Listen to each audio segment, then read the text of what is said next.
আমার মনে হয় যে এতে কোনো সন্দেহ নেই, বিজ্ঞানের যে কোনো বিষয় নিয়ে কাজ করতে গেলে নাম্বার বা অঙ্ক নিয়ে কাজ করতে হয়। জীববিজ্ঞান, রসায়ন, পদার্থবিজ্ঞান যাই হোক না কেন, তাতে অবশ্যই অঙ্ক থাকবে এবং অনেক ক্ষেত্রে এই অঙ্কগুলো অনেক বড় হয়, অনেক বড়, আবার খুবই ছোট অথবা খুবই ছোট সংখ্যা। মানবদেহে পরমাণু সংখ্যা কিংবা কোষের সংখ্যা থেকে বোঝা যায় সংখ্যা কত বড় হতে পারে। পৃথিবীর ভর যদি কেজিতে কল্পনা করো, সেটা অনেক বড় একটি সংখ্যা। আবার আমি তো যদি তোমাকে একটি ইলেকট্রনের ভর জিজ্ঞাসা করি, সেটা হবে অনেক ছোট একটি সংখ্যা। অর্থাৎ যে কোনো বিজ্ঞানে এসব সংখ্যার উপস্থিতি থাকবে। একটি উদাহরণ দেই, একটি পরিচিত সংখ্যা দেখি যেটা আমরা প্রায়ই ব্যবহার করে থাকি, বিশেষ করে আমরা রসায়নে এটি ব্যবহার করি। এটা হচ্ছে অ্যাভোগাড্রো সংখ্যা। সাধারণভাবে লিখলে এটা এভাবে লেখা যায়, রং পাল্টে নেই, এটা হবে 6022 এবং আরো 20টি শূন্য। 1 2 3 4 5 6 7 8 9 10 11 12 13 14 15 16 17 18 19 20। কয়েকটা কমা বসাতে পারো, কিন্তু তবুও ঝামেলা কমবে না।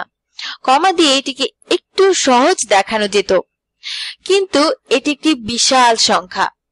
কেউ চাইবে না এটা কাগজে বা কোনো সম্পাদনায় লিখতে। এটা লিখতে সারা জীবন লেগে যাবে। আমি একটা শূন্য কম দিলাম না বেশি দিলাম, সেটাও বের করা কঠিন হবে। তার মানে এখানে একটি সমস্যা আছে। এখন এই সংখ্যাটি প্রকাশের একটি ভালো উপায় আছে। ভালো একটা উপায় মানে এই পুরো সংখ্যা 6 এবং তারপরের অঙ্কগুলো সহ, অথবা 6022 এবং তারপরে 20টি শূন্য। প্রশ্নের উত্তর বের করব এখন। তোমরা কৌতূহলী হতে পারো অ্যাভোগাড্রো সংখ্যার ব্যাপারে। এটা হলো 12 গ্রাম কার্বন, আরো ঠিক করে বললে 12 গ্রাম কার্বন। 12তে যতগুলো পরমাণু সংখ্যা আছে, এটা অনেক বড় সংখ্যা। এখানে আমি রসায়ন পড়াবো না। আমরা এই অঙ্কটিকে সহজভাবে লেখা শিখতে চাচ্ছি। এটি সহজভাবে লেখার পদ্ধতি এই হলো গাণিতিক সংকেত বা অঙ্কপাতন। আমি তোমাদের নিশ্চিত করতে পারি যে এটা এই ধরনের সংখ্যাকে লেখার জন্য অনেক সহজ একটা উপায়। অঙ্কটি আমরা করব, তার আগে গাণিতিক সংকেতের ধারণার কিছু সাধারণ তত্ত্ব জেনে নেই। আমি যদি বলি 10 ঘাত 0 কত, আমরা জানি এটা 1। এরপর 10 ঘাত 1 কত, এটা হলো 10। এরপর 10 ঘাত 2 কত, এটি হবে 10 গুণ 10 সমান 100। 10 ঘাত 3 কত, 10 গুণ 10 গুণ 10 সমান 1000। এবার মনে হয় এদের সাধারণ গঠন বুঝতে পারছো। 10 ঘাত 0-এ কোনো শূন্য নেই, 10 ঘাত 1-এ একটি শূন্য আছে, 10 ঘাত 2-এ 2টি শূন্য আছে এবং 10 ঘাত 3-এ 3টি শূন্য আছে। আর বিরক্ত হতে চাই না, ধারণাটি বোধহয় বুঝতে পারছো। এখন আমি যদি লিখি 10 ঘাত 100, সেটা কেমন হবে? পুরোটা লেখার ইচ্ছে আমার নেই, এটা হবে 1 এবং তার ডানে বুঝতেই পারছো 100টি শূন্য। এখানে কিছু শূন্য লিখি, এখানে 100টি শূন্য আছে। এখানে একটি মজার ব্যাপার আছে। তুমি হয়তো জানো কিংবা জানো না যে এই সংখ্যাটিকে কি বলা হয়। আসলে এই সংখ্যাটিকে বলা হয়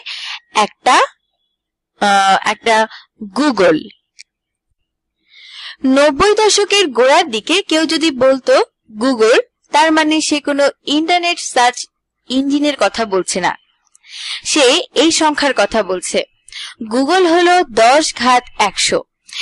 এটি অনেক বড় একটি সংখ্যা। এটি মহাবিশ্বের মোট পরমাণুর সংখ্যা থেকেও বড়। আমি এটা মাত্র কিছুদিন আগে পড়েছিলাম।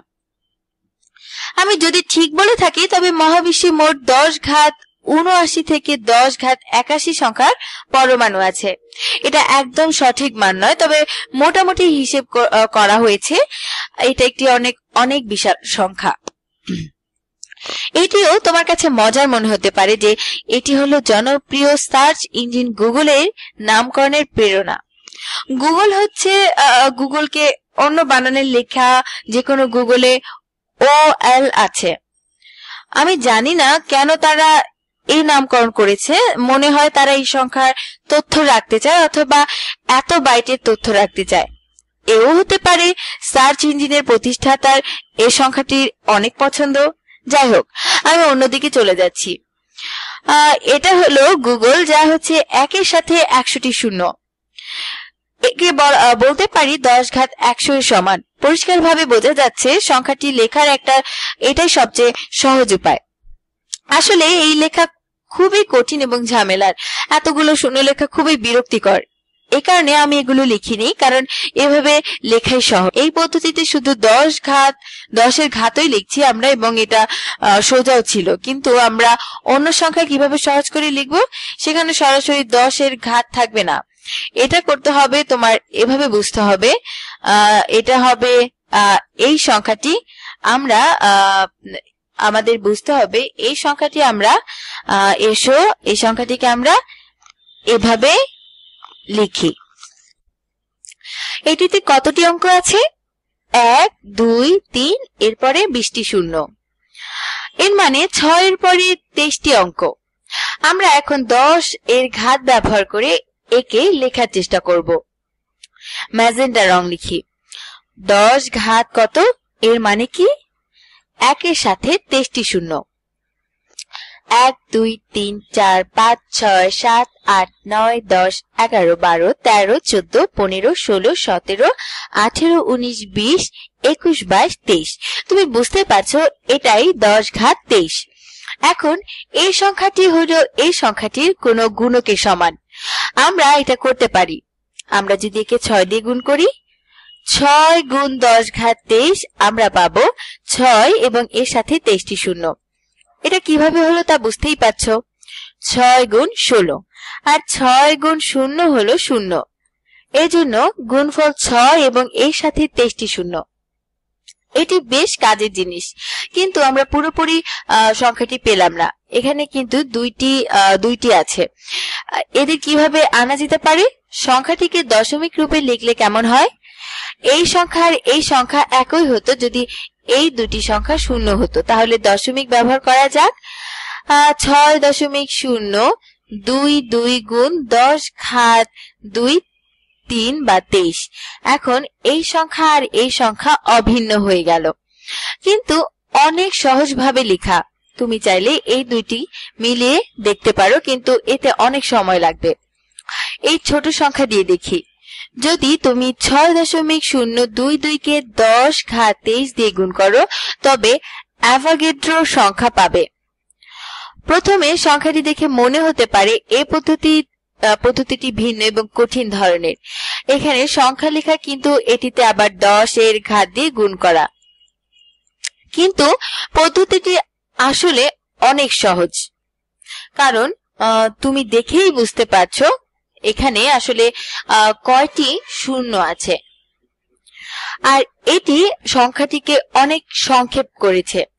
আর কিছু অঙ্ক দেখি। আমি শুরুতে অ্যাভোগাড্রো সংখ্যা দেখালাম, কারণ এখন থেকেই বোঝা যায় গাণিতিক সংকেতের প্রয়োজনীয়তা কি। আমরা কয়েকটি সংখ্যা লিখি এবং তাদের গাণিতিক সংকেতগুলো বের করি। মনে করি সংখ্যাটি হলো 7345 বা 7345। এর গাণিতিক সংকেত বের করব। এটা হলো 7345, অর্থাৎ হাজারের ঘরে। এখন হাজারকে কিভাবে প্রকাশ করা যায়? 10 ঘাত 3 হলো 1000। এটাই 10 এর সর্বোচ্চ ঘাত, যা এই সংখ্যাটিতে ব্যবহার করা যায়।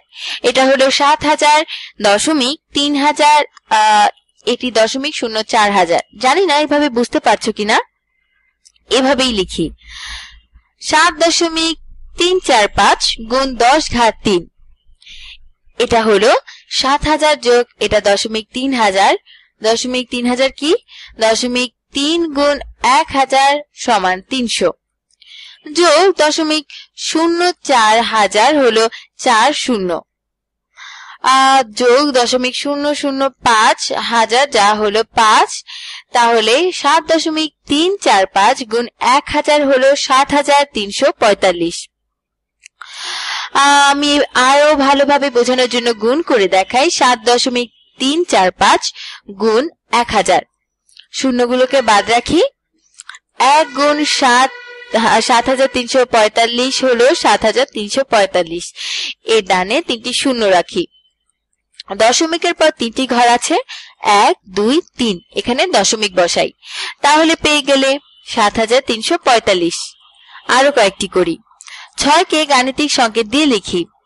যদিও একে গাণিতিক সংকেত দিয়ে লেখার কোনো দরকার নেই, তবুও কিন্তু এটা কিভাবে করবে, এখানে 10 এর সর্বোচ্চ কোন ঘাতের ব্যবহার করা যেতে পারে যেটা 6 যায়, এখানে শুধু 1 ব্যবহার করা যাবে। এটা তাহলে এভাবে লিখতে পারো, কোন সংখ্যা গুণ 10 ঘাত 0 যা হলো 1, কত গুণ 16 হবে, কত গুণ 1 6 হবে, উত্তর হলো 6। তোমার এভাবে লেখার দরকার নেই, কারণ সংখ্যাটি এভাবেই লেখাই সহজ, কিন্তু এখান থেকে বোঝা যায় তুমি যে কোনো সংখ্যাকে গাণিতিক সংকেত রূপে লিখতে পারো, আমরা লিখতে পারি। এখন একটি সংখ্যা নিয়ে আমরা কাজ করি। আগেই বলেছি বিজ্ঞানের ব্যবহৃত সংখ্যাগুলো অনেক বড় কিংবা অনেক ছোট হয়।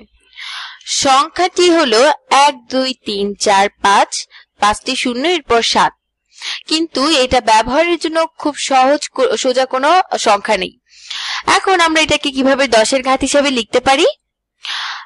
10 এর সর্বোচ্চ ঘাত কোনটি যাকে দিয়ে এই সংখ্যাটিকে ভাগ করা যায়?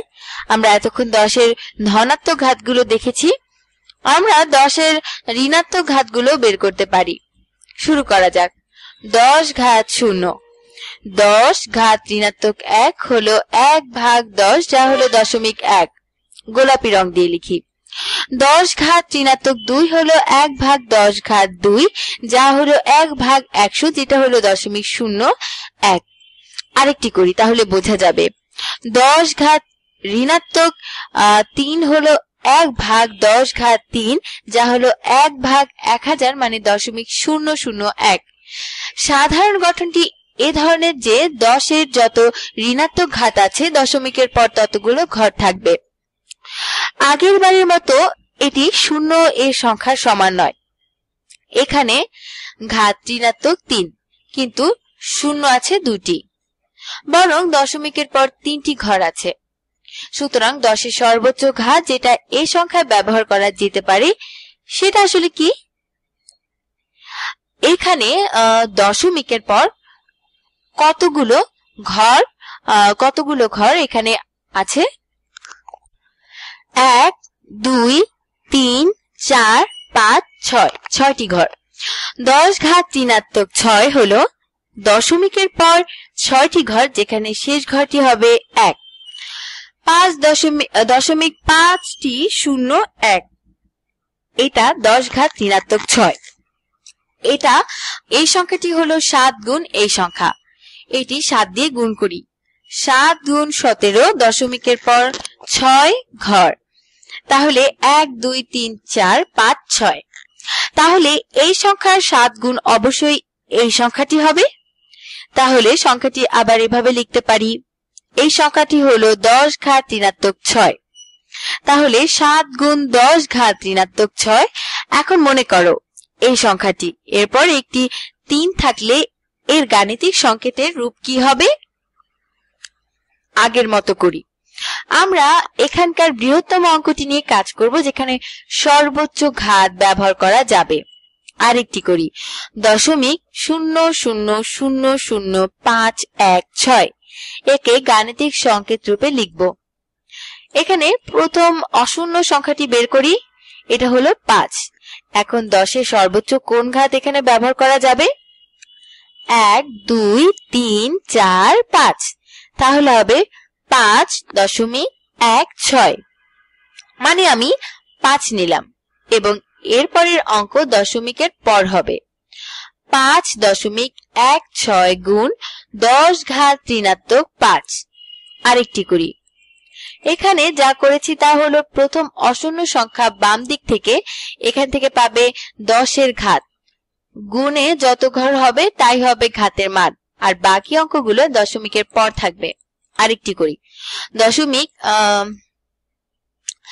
আমার স্বামী আমাকে সব সময় বলেছে যে দশমিকের আগে শূন্য ব্যবহার করতে, কারণ সে একজন চিকিৎসক। তার মতে এভাবে না লিখলে রোগীদের ওষুধের মাত্রা বা অন্যান্য চিকিৎসকদের ওষুধের মাত্রা বাড়িয়ে ফেলার আশঙ্কা থাকে। তাহলে তার মতো করেই লিখি 0.000000008192। বোঝাই যাচ্ছে এটা লেখার জন্য খুবই ঝামেলার একটা ব্যাপার। এটা একটি সংখ্যা যেখানে তুমি একটা শূন্য ভুলে যেতে পারো বা দু একটি বেশি দিয়ে দিতে পারো। এটা কোনো গুরুত্বপূর্ণ বৈজ্ঞানিক কাজে আসলে বড় ধরনের সমস্যা তৈরি করতে পারে। এটাকে গাণিতিক সংকেত রূপে আমরা যদি লিখতে চাই, তাহলে এটাকে গাণিতিক সংকেত রূপে কিভাবে লিখব? আচ্ছা, আমরা বাম দিক থেকে আসব। অশূন্য সংখ্যাটি কি? 8.192 গুণ 10 ঘাত কত? গুণে বের করি। 1 2 3 4 5 6 7 8 9 10। প্রথম অশূন্য সংখ্যাটিও ধরতে হবে, তাহলে 10 ঘাত ঋণাত্মক 10। অবশ্যই তোমার কাছে এই সংখ্যাটি লেখার চেয়ে অনেক সহজ মনে হবে। গাণিতিক সংকেতে আরেকটি গুরুত্বপূর্ণ দিক দেখি। ধরি আমি দুটি সংখ্যাকে গুণ করতে চাই। 0.0005 গুণ 0.0008। এটা আসলে অত কঠিন না, কিন্তু তুমি কখনো হয়তো তুমি 20 থেকে 30টি শূন্য নিয়ে কাজ করলে বিরক্ত হতে পারো। শূন্য বসাই, এতে আমার স্বামী আসলে অনেক খুশি হবে। গাণিতিক সংকেত ব্যবহার করে গুণটি করি। এই সংখ্যাটিকে এভাবে লেখা যায়। 5 গুণ 10 ঘাত কত? 1 2 3। 10 ঘাত 3 গুণ 8 গুণ 10 ঘাত কত? এটা হবে 10 ঘাত ঋণাত্মক 3। এটা ঠিক রাখা খুবই জরুরি, কারণ 5 গুণ 10 ঘাত 35,000 হয়ে যাবে লেখার সময়, তাই সতর্ক থাকতে হবে। এখন এই সংখ্যাটি কি হবে? 1 2 3 4, দশমিকের পর 4 ঘর, তার মানে 8 গুণ 10 ঘাত ঋণাত্মক 4। সংখ্যা দুটিকে গুণ করা মানে হলো 5 গুণ 10 ঘাত ঋণাত্মক 3 গুণ 8 গুণ 10 ঘাত ঋণাত্মক 4। গাণিতিক সংকেতে আলাদা কিছুই নয়, গুণ করার সময় বিন্যাস পরিবর্তন করা যায়। তাহলে এটা ভিন্নভাবে লিখি। 5 গুণ 8 গুণ 10 ঘাত ঋণাত্মক 3 গুণ 10 ঘাত ঋণাত্মক 4। 5 গুণ 8 কত? 5 গুণ 8 40। 40 গুণ 10 ঘাত ঋণাত্মক 3 গুণ 10 ঘাত ঋণাত্মক 4। ঘাতের নিয়ম জানা থাকলে নিশ্চয়ই এটা জানো যে ভিত্তি একই হলে গুণ করার সময় তাদের ঘাতগুলোকে যোগ করতে হবে। তাহলে ঋণাত্মক 3 আর ঋণাত্মক 4 কে যোগ করো। এখন পাচ্ছ 40 গুণ 10 ঘাত ঋণাত্মক 7। আরো একটি উদাহরণ দেখি। সংখ্যাকে গুণ করব। অ্যাভোগাড্রো সংখ্যা হলো 6.022 গুণ 10 ঘাত 23। এটা একটি অনেক ছোট সংখ্যা দিয়ে গুণ করি। ধরি 7.23 গুণ 10 ঘাত ঋণাত্মক 22। এটি আসলে অনেক ছোট সংখ্যা হবে। দশমিকের পর 22 ঘর, এরপর 723, অনেক ছোট সংখ্যা, কিন্তু গাণিতিক সংকেত ব্যবহার করে সংখ্যা দুটিকে গুণ করা খুব সহজ।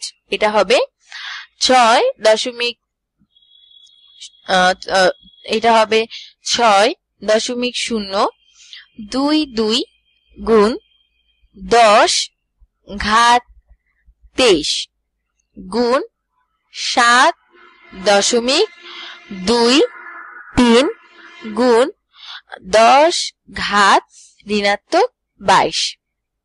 অন্যভাবে সাজাই। 6.022 গুণ 7.23, এটি একটি অংশ, গুণ 10 ঘাত 23 গুণ 10 ঘাত ঋণাত্মক 22। এখানে কিছু দশমিকের গুণ করতে হবে। এখানে 40-এর মতো কিছু হবে, এটা এমনই হিসেব করে বের করতে পারছি না, কিন্তু এই অংশটি গুণ করা সোজা। এই অংশটি যেমন আছে তেমনই ভাবে রেখে দেই। গুণ 10 ঘাত, ঘাতগুলো যোগ করতে হবে। 10 ঘাত 1, আমি ক্যালকুলেটর নেই তাই এই সংখ্যাটি আগের মতোই রাখি। দুঃখিত, আমার ক্যালকুলেটর নেই তাই এই সংখ্যাটি আমরা আগের মতো রাখবো। 6.22 গুণ 7.23, এটি 41 এর মতো হবে। তার মানে এটি হবে মোটামুটি 41 গুণ 10 ঘাত 1 অথবা 410 এর কাছাকাছি। সঠিক মানটি চাইলে তোমাকে এই গুণের কাজটি করতে হবে। আশা করি তুমি বুঝতে পারছো গাণিতিক সংকেত খুব বড় অথবা খুব ছোট সংখ্যা ব্যবহার করার জন্য অনেক উপকারী। এটি সংখ্যাগুলোকে সংক্ষেপ করে এবং এদের নিয়ে কাজ করার সুবিধা হয়। আশা করি সবাই ভালো থাকবে, সবাই বুঝতে পেরেছো। বিদায়।